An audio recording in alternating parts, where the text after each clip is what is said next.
10-12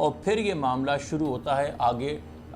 باقی لوگوں کی گرفتاریوں کی طرف جو کہ راہ انوار سے منسلک تھے۔ پھر جب راہ انوار کراچی آتا ہے، اس کو گرفتار کرنے کے باوجود سینٹرل جیل میں رکھنے کے بجائے راہ انوار کو پوری آرام اور آسائش کے ساتھ اسی کے اپنے گھر میں ملیر کے اندر اس کے گھر کو سب جیل ڈکلیئر کر کے جہاں وہ محفوظ رہے وہاں سیکیورٹی کے پیش نظر سے رکھ دیا جاتا ہے۔ نقیب اللہ کے والد کی طرف سے درخواست دی جاتی ہے کہ اسے جیل منتقل کیا جائے، مگر اس سے پہلے کہ اس درخواست پہ کوئی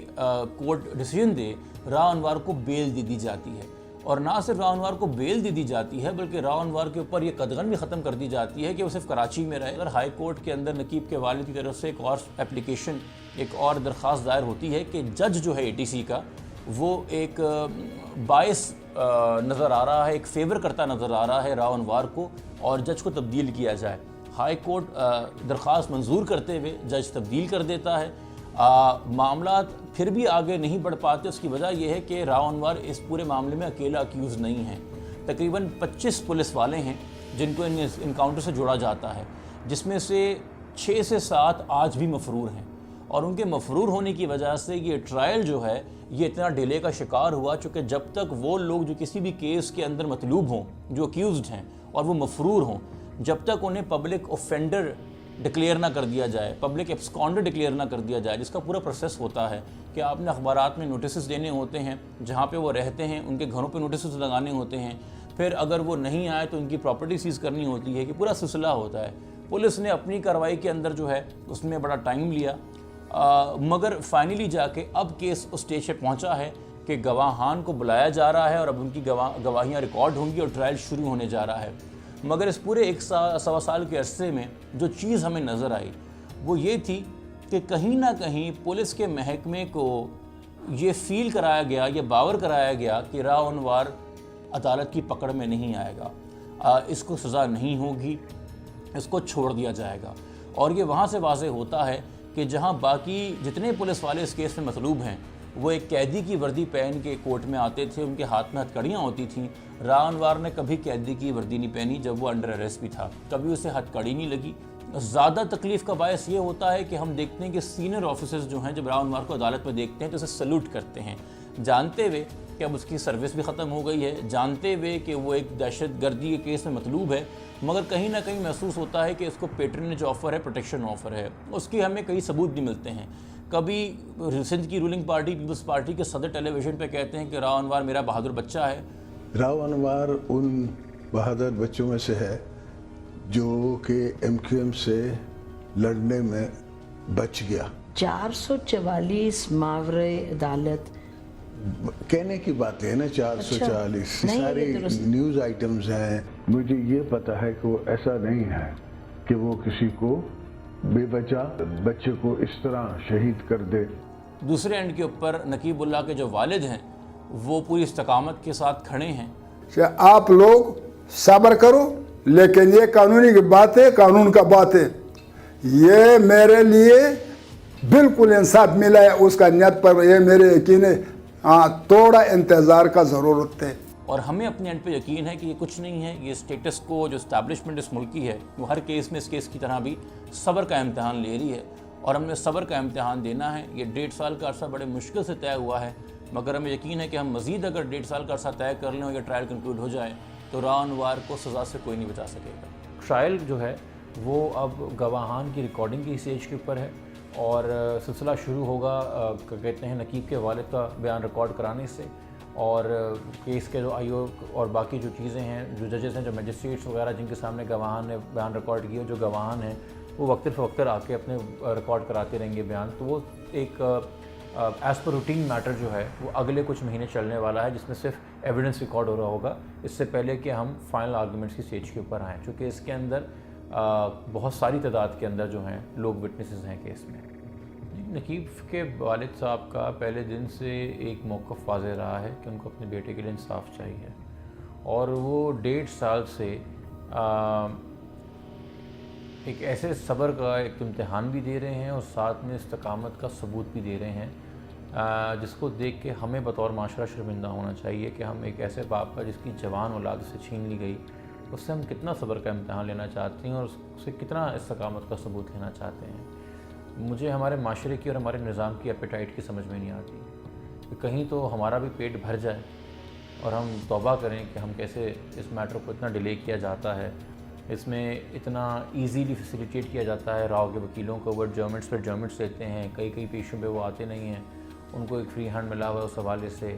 راؤ جب گرفتار تھا اس کو سب جیل میں رکھا ہوا تھا، ابھی دوبارہ جب بیل خارج ہونے کی اپلیکیشن کی سماعت ہوگی، اس کی بیل خارج ہوگی تو پھر یہ مسئلہ ہمارے سامنے نہ آ جائے کہ جی جیل میں نہیں گھر میں رکھا ہوا ہے، because it defeats a purpose.